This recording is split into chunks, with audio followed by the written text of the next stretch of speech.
1 Reis, capítulo 19, nós vamos ler do verso 1 ao verso 18.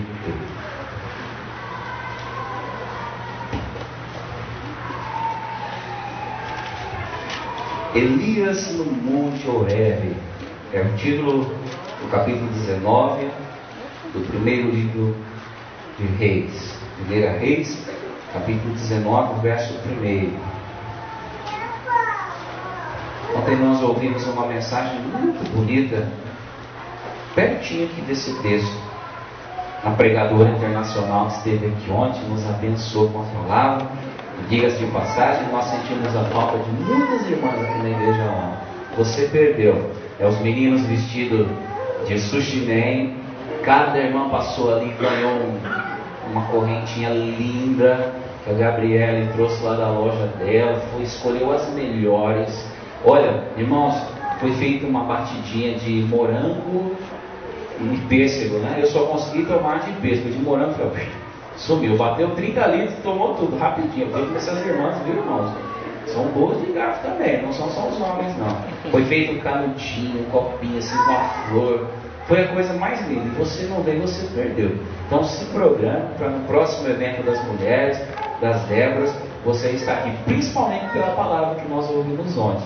Então nós vamos pregar aqui pertinho do texto que nós ouvimos ontem. 1 Reis, capítulo 19. Diz assim: Acabe fez saber a Jezebel tudo quanto Elias havia feito e como matou todos os profetas à espada.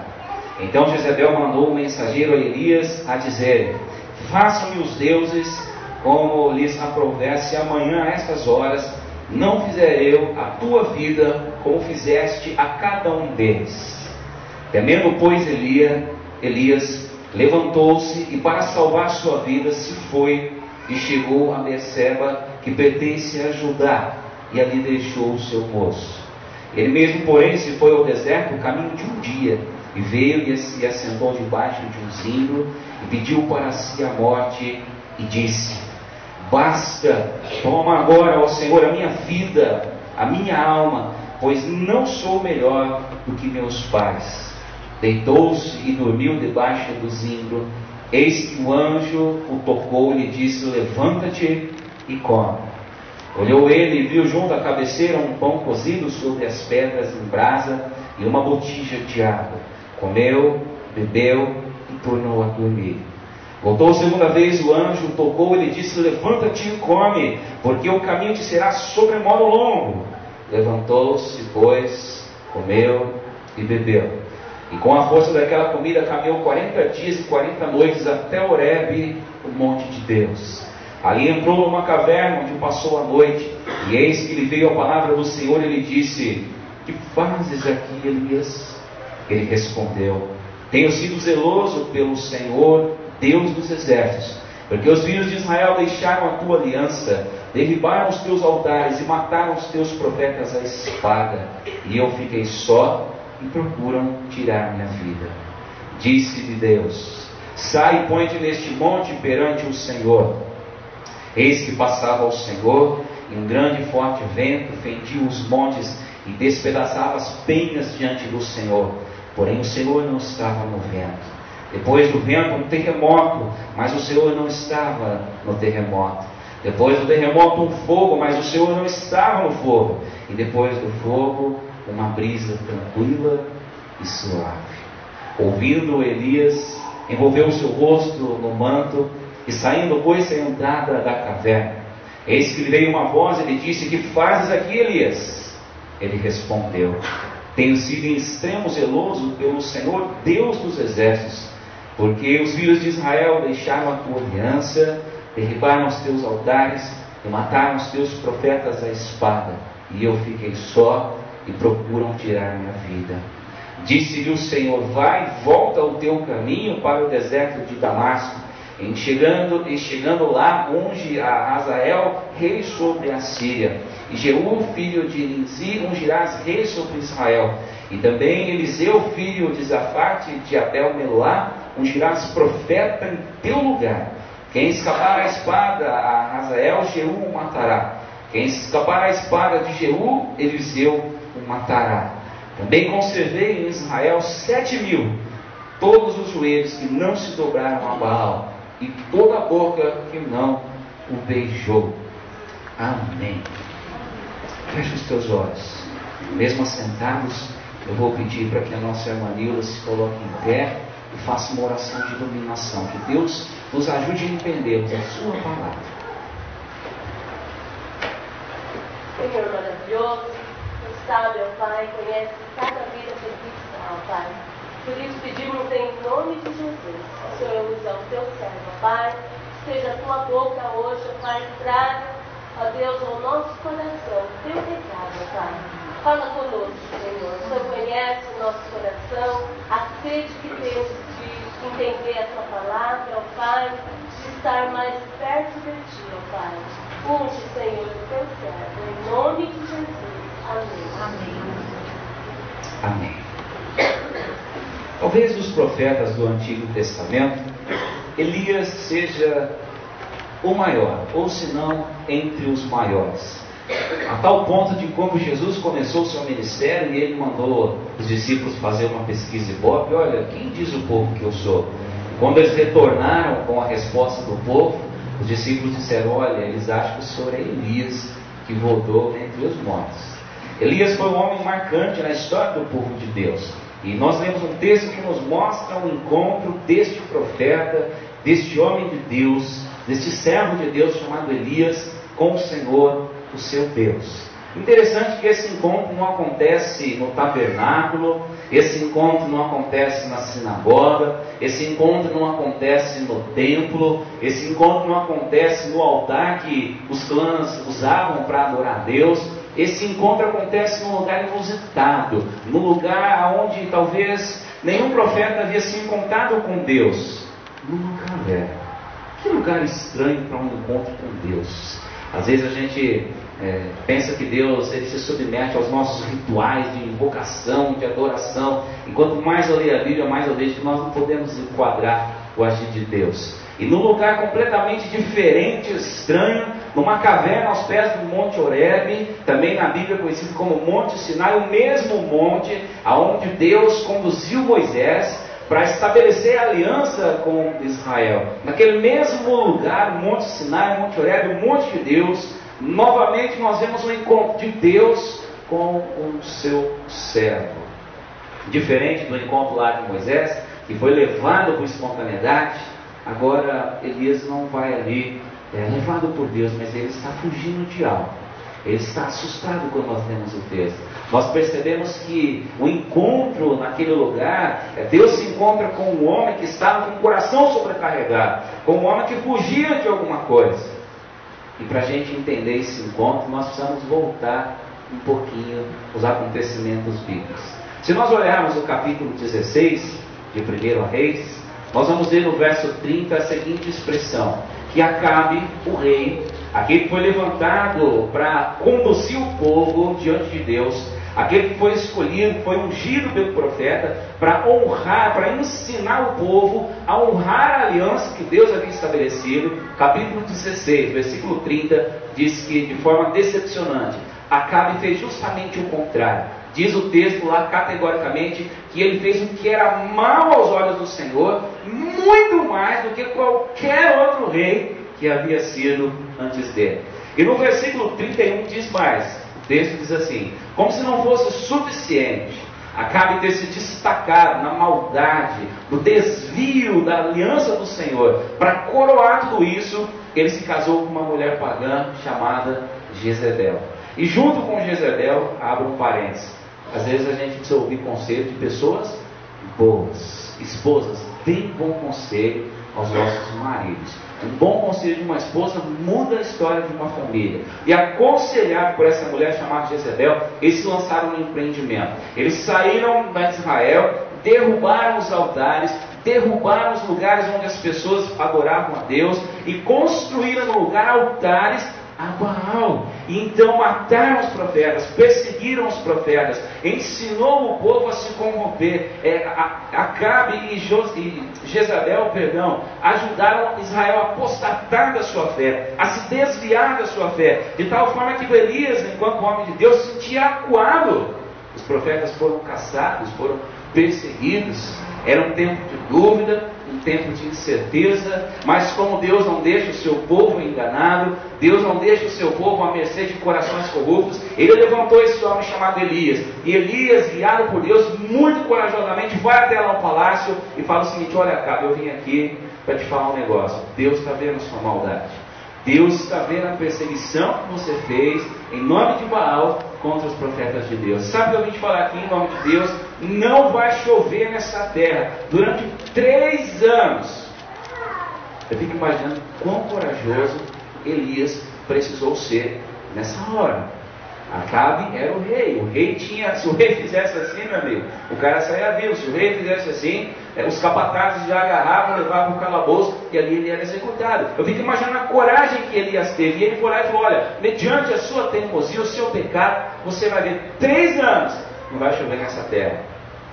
E quando Deus fala uma coisa, por mais improvável que seja, nós precisamos levar isso a sério. E durante 3 anos não choveu naquela terra. Vamos pensar uma coisa: quanto tempo a gente está com racionamento de água aqui? Racionamento, mas água tem, não tem?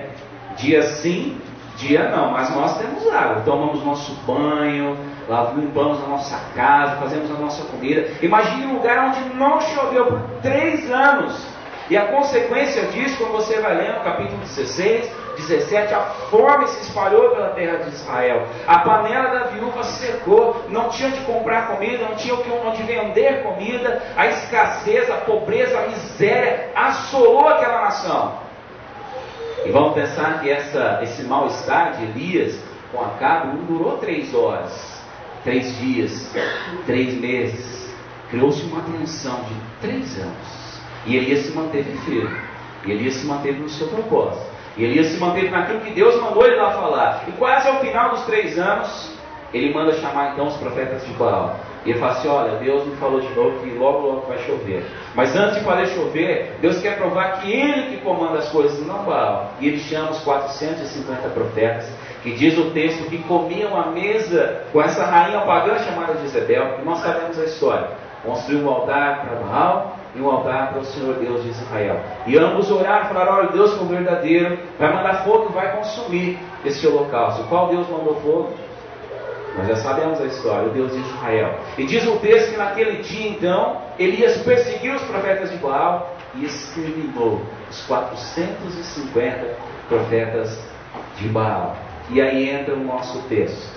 Quando a notícia chegou até Jezebel, e ela ouviu falar que Elias, sozinho, desafiou e matou os seus 450 profetas que eram contratados pelo rei, pela rainha, para profetizar, para ensinar aquilo que estava de acordo com o querer deles. Ela se irou e ela mandou dar um aviso: olha, vai lá e avisa para Elias, que eu quero que os deuses me amaldiçoem, eu quero que os deuses façam igualzinho comigo, se amanhã, até meio-dia, eu não fizer com Elias a mesma coisa que ele fez com os meus profetas. Quem assistia aquele filme de Bang Bang, lembra quando o mocinho chegava para o outro e falava assim: alguém tem que sair dessa cidade. Essa cidade é o que eles falavam? A cidade é pequena, não é assim, meu pai? Essa cidade é pequena demais para nós dois. E se você não sair amanhã ao meio-dia, já ensinou daqui, era assim aqueles filmes, né? Eram até gostosos de assistir. E lá alguém morria, se alguém não saísse da cidade até meio-dia do outro dia. Os filmes todos são legais, se você assistir 20, é sempre a mesma coisa. Mas a cidade era pequena demais, alguém tinha que ceder e tinha que fugir. Elias sentiu-se amedrontado, porque ele pensou que quando os profetas de Baal caíssem, que o povo ia se insurgir, que o povo ia pedir o fim daquele reinado corrupto, cruel. Mas ele se decepcionou, e quando ele ouviu que Jezebel estava viva, que Acabe continuava reinando, ele se sentiu então abandonado. E ele então foge.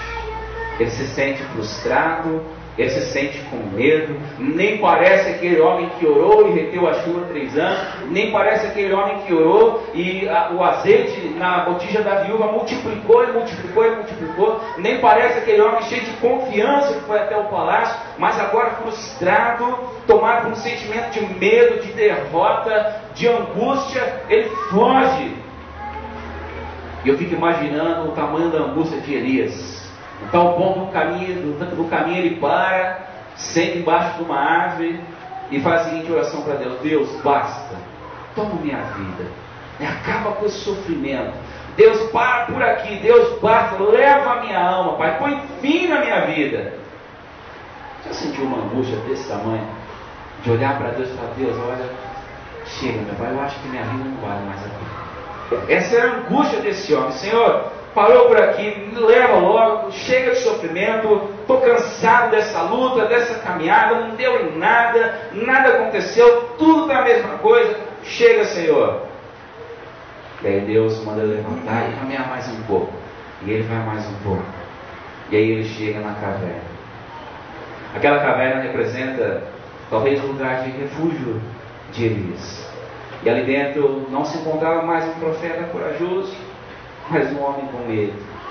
É um homem que perdeu as perspectivas, um homem que não sabia mais para onde ir, um homem que não sabia mais direito se estava ouvindo Deus ou não, um homem que não sabia mais o que fazer. E aí Deus vai e fala com ele. E eu pergunto: você já se sentiu como Elias, cansado? Você já se sentiu como Elias, sem saber direito para onde ir, o que fazer? Você hoje foi muito bem colocado aqui na nossa EBD. Todos nós temos o nosso Golias. Eu achei bonito nossa irmã falar isso.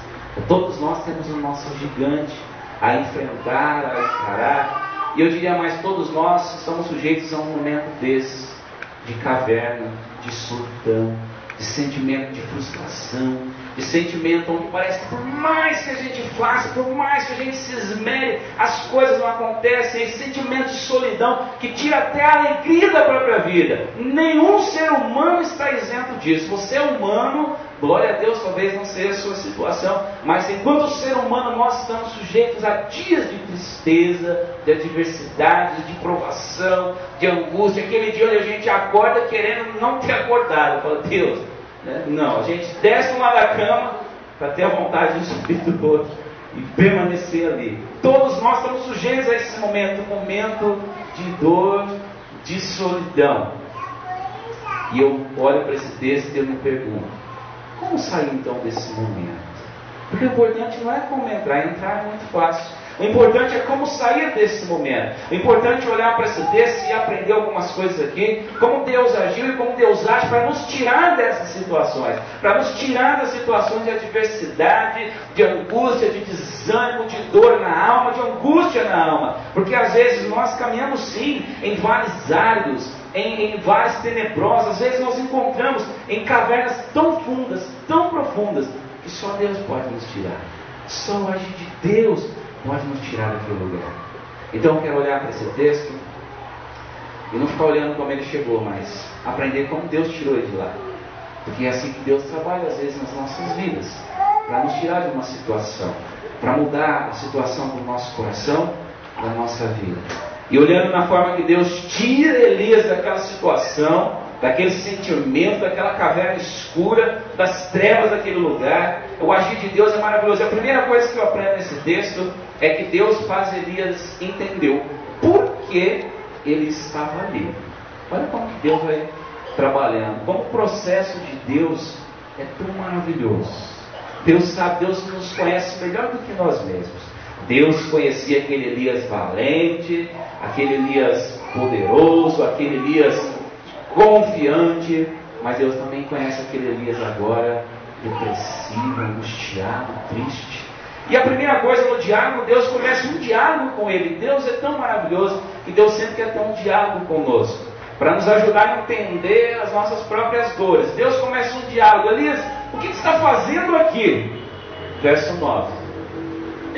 E aí ele fala, ele começa a expor a dor dele, não é? Senhor, sabe o que acontece? Eu fui fiel a ti, e me perseguiram os teus profetas, mataram todos a fio da espada, derrubaram os teus altares, e eu fiquei sozinho, e agora estão tentando também tirar minha vida. Será que Deus não entende quando a gente fala para ele? Será que ficou dúvida no que Elias falou? Porque Deus pergunta de novo, no verso 13, Elias, o que você faz aqui? A mesma pergunta. E ele dá a mesma resposta. Senhor, mataram os seus profetas, derrubaram os teus altares, eu fiquei só e agora querem me tirar a vida. O primeiro passo para a gente sair da caverna, sair da situação de dor, de angústia, a entender por que nós estamos lá. Por que nós estamos lá? Nós vamos ser assertivos, corajosos, coerentes, no que diz respeito a identificarmos as fontes dos nossos problemas.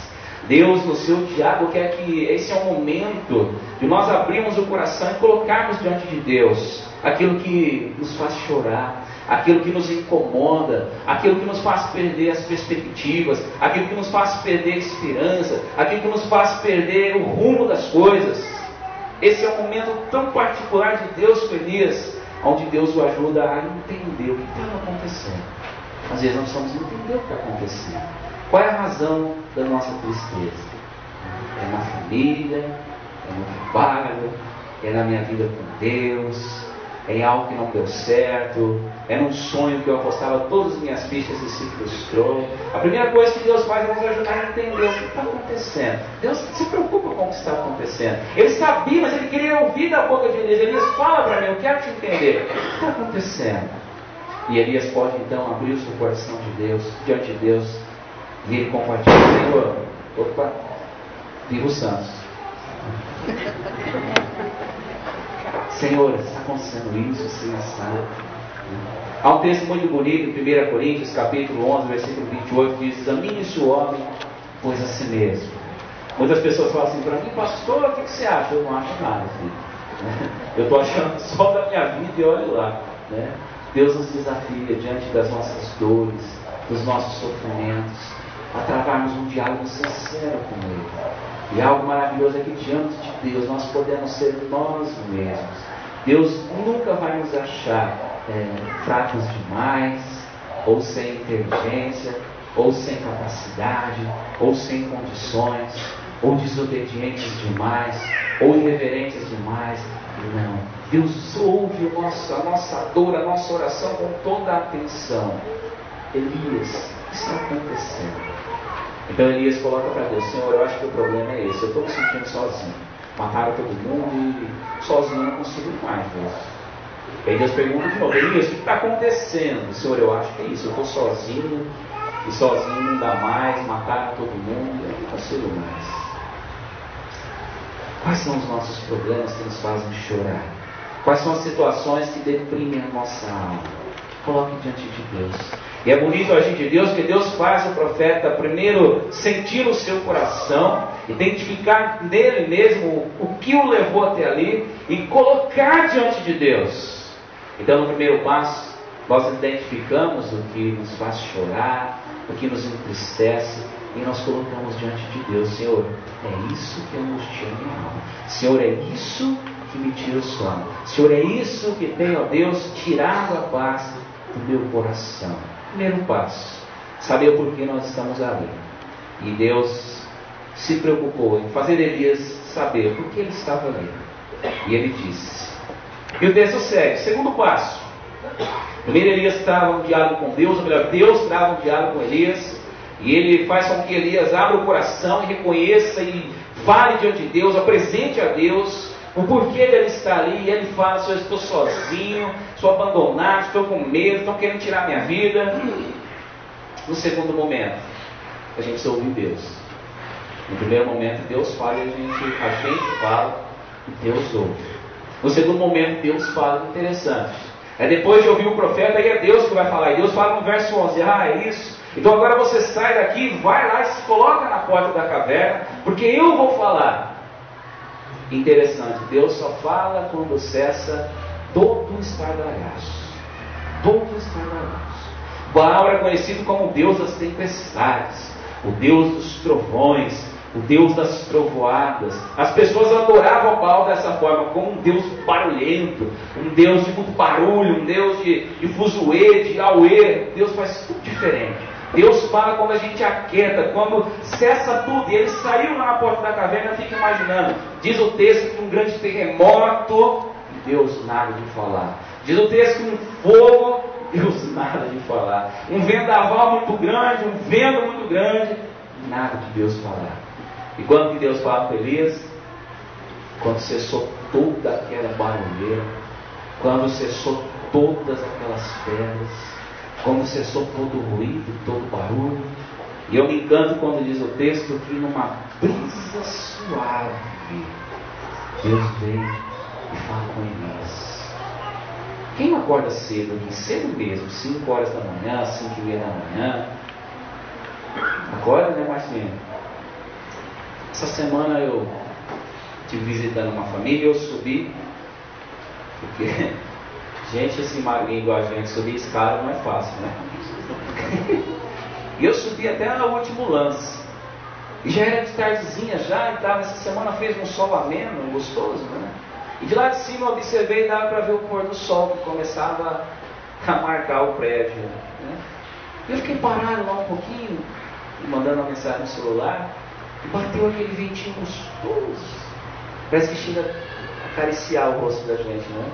Aquele vento, aquela brisa gostosa, junto com o entardecer.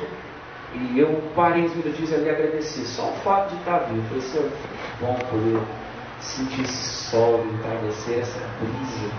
Eu fico imaginando quanto foi gostoso para Elias, quando cessou tudo e aquele vento tocou o rosto do profeta. E ele ouviu Deus falando. E quando Deus fala, a gente sabe que é Deus falando. Ninguém precisa insistir com a gente. É quando o pastor fala uma coisa, quando o presbítero fala é outra, quando a diaconisa fala, pode falar 1 milhão de vezes, mas quando Deus fala, meu amigo, a gente sente na alma.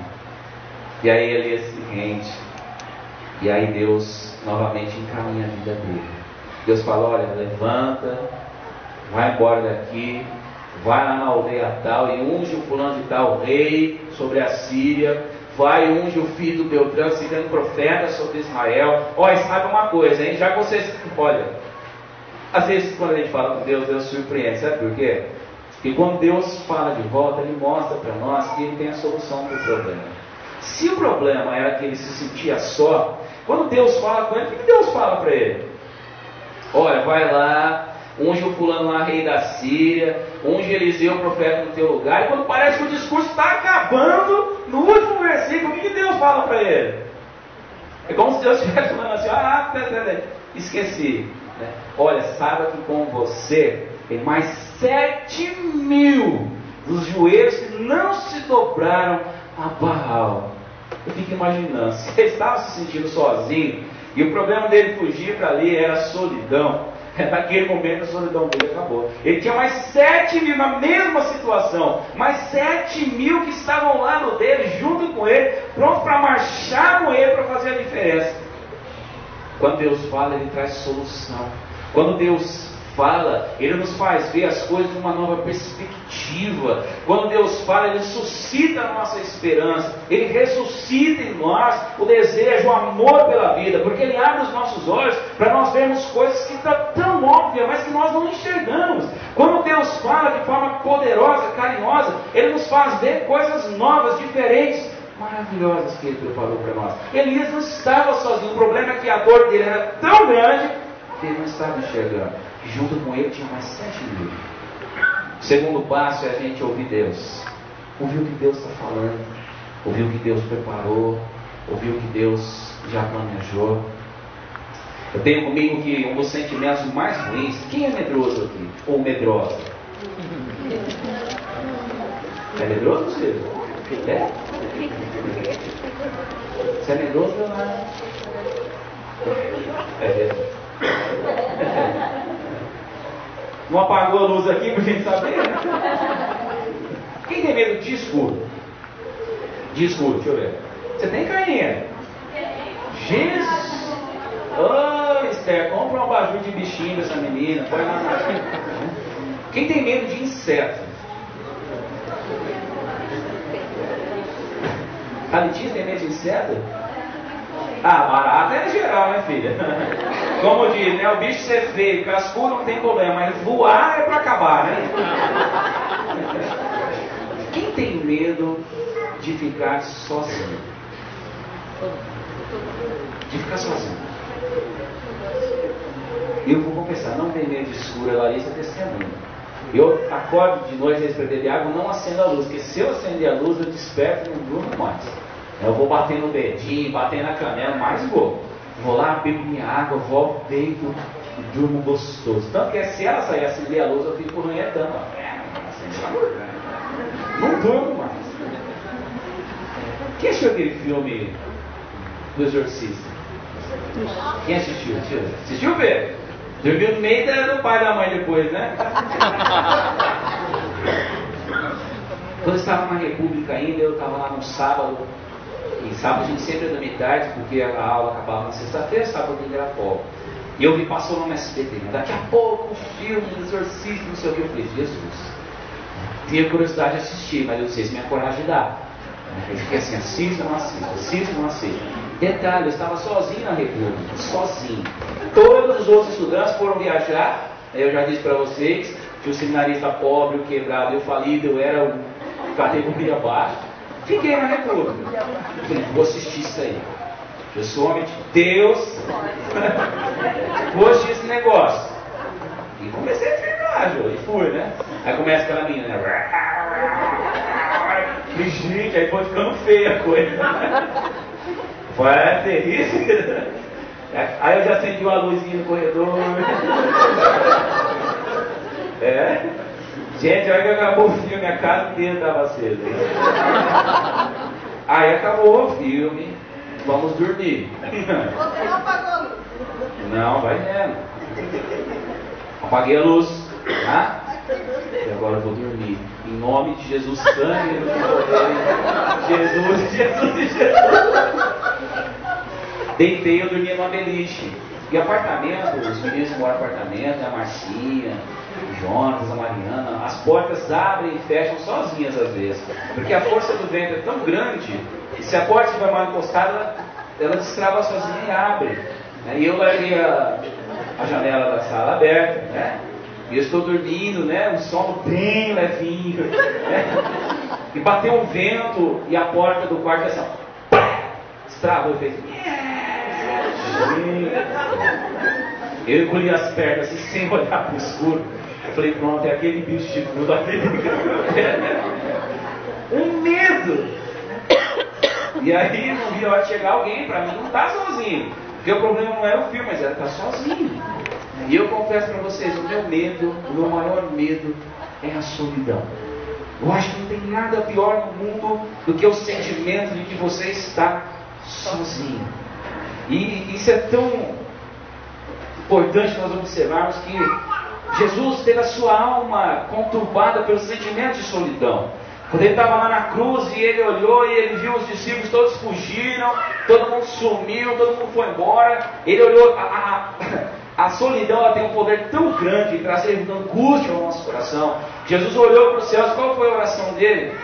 Deus meu, por que me abandonaste? Olha que coisa.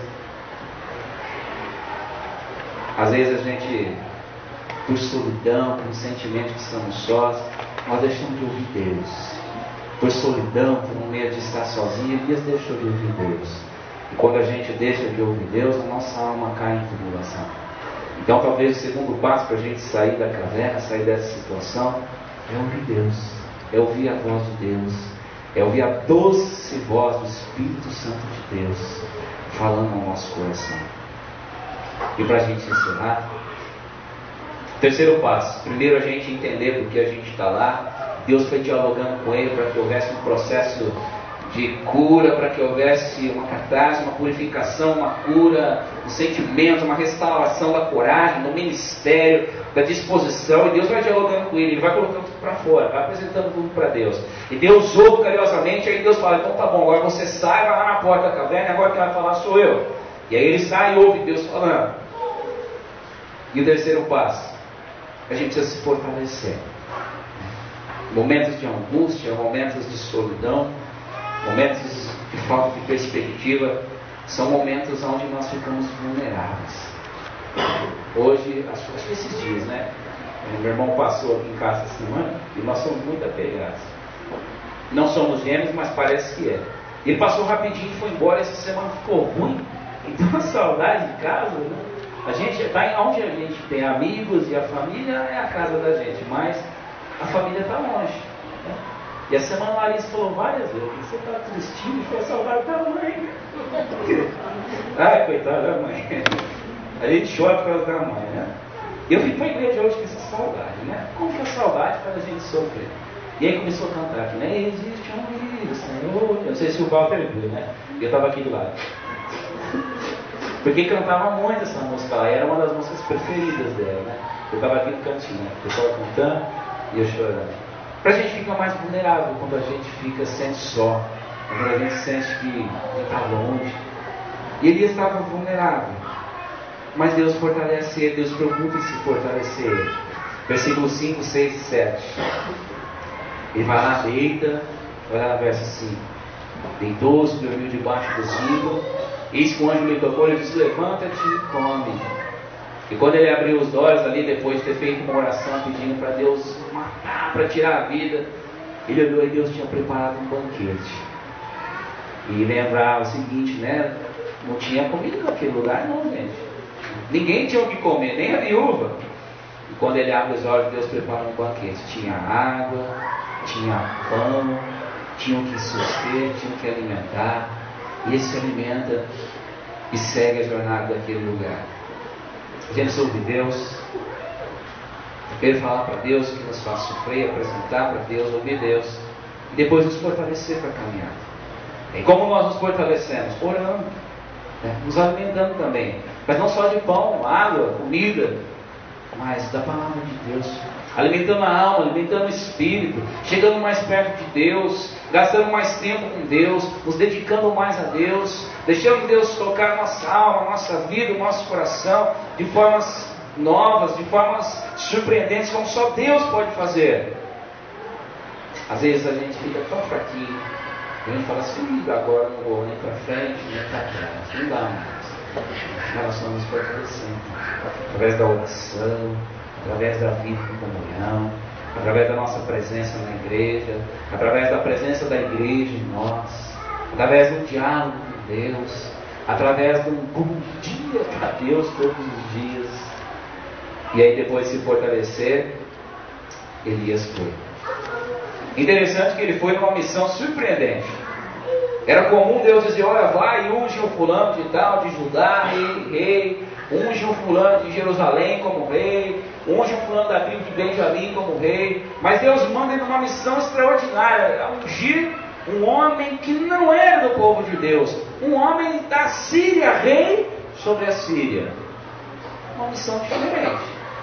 E aí depois de ouvir Deus, de se fortalecer, de se preparar, de ouvir Deus mostrando coisas que ele não tinha visto ainda, ele se levanta e vai e unge aquele homem rei sobre a Síria.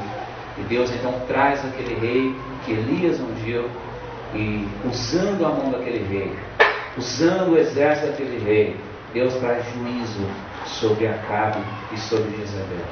E aqueles que fizeram Elias correr assustados com medo, então acabam perdendo a própria vida mediante o juízo de Deus. E tudo acontece com um homem que entrou pedindo a morte, que entrou assustado, com medo, sozinho, e que sai de lá transformado.